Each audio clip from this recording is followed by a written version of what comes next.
السلام علیکم ورحمۃ اللہ وبرکاتہ۔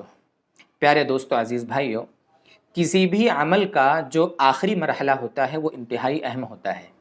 انسان شروع میں کچھ گڑبڑ کر لے، لیکن آخر میں اگر وہ اللہ تعالیٰ سے اپنے اس عمل کے بارے میں، اس کی کوتاہی کے بارے میں سچی نیت سے اور سچے دل سے توبہ کر لے تو اللہ تبارک و تعالیٰ جو کچھ شروع کے مرحلوں میں کمی کوتاہی ہوتی ہے اللہ اس کو معاف فرما دیتے ہیں۔ جیسے ایک شخص ہے، اس نے اپنی پوری زندگی کفر میں گزاری، شرک میں گزاری، بوڑھا ہو گیا تھا، اللہ نے اس کو توبہ کی توفیق دے دی۔ سچی نیت سے اور سچے دل سے اس نے شرک سے، کفر سے توبہ کر کے ایک اللہ پر وہ ایمان لے آیا، توحید پر آ گیا، سارے کفر و شرک کو چھوڑ دیا، اور اس کے بعد چند گھنٹوں کے بعد یا چند دنوں اور مہینوں کے بعد اگر اس کی موت ہو گئی تو اللہ تبارک و تعالیٰ کی بارگاہ میں وہ کامیاب ہو گیا، سیدھا جنت میں جائے گا۔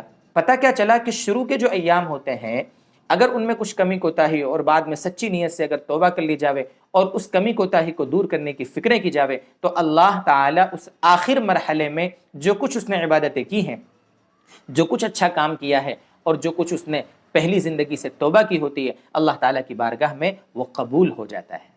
ابھی رمضان کا مہینہ چل رہا ہے، ختم ہونے ہی والا ہے، چند دن بچے ہیں۔ ابھی تک ہم نے بہت سو نے روزے رکھے ہوں گے، اس میں ہو سکتا ہو کچھ گڑبڑ ہو گئی ہو۔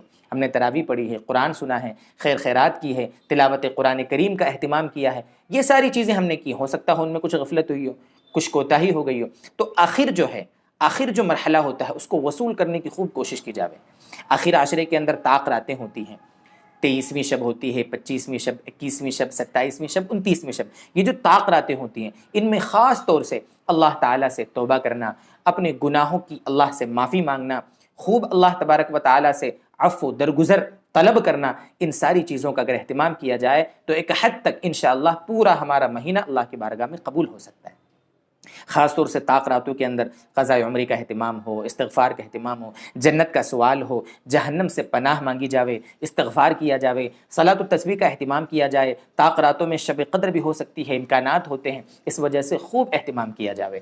آپ کو ایک عجیب حدیث سناتا ہوں۔ حضرت عائشہ صدیقہ رضی اللہ تعالیٰ عنہ فرماتی ہیں، ترمذی شریف کی روایت ہے، اللہ کے نبی صلی اللہ علیہ وسلم سے پوچھا حضرت عائشہ رضی اللہ عنہ نے کہ اللہ کے نبی، اگر میں شب قدر کو پالوں، مجھے پتہ چل جاوے کہ آج شب قدر ہے، تو میں کیا دعا مانگوں، کیا پڑھوں؟ تو اللہ کے نبی صلی اللہ علیہ وسلم نے ایک دعا سکھلائی، اللہم انک عفو تحب العفو فاعف عنی۔ کتنی جاندار دعا ہے! اے اللہ، تو خوب معاف کرنے والا ہے، معافی کو پسند کرتا ہے، اس لیے تو مجھے معاف فرما دے۔ کتنی جاندار دعا ہے۔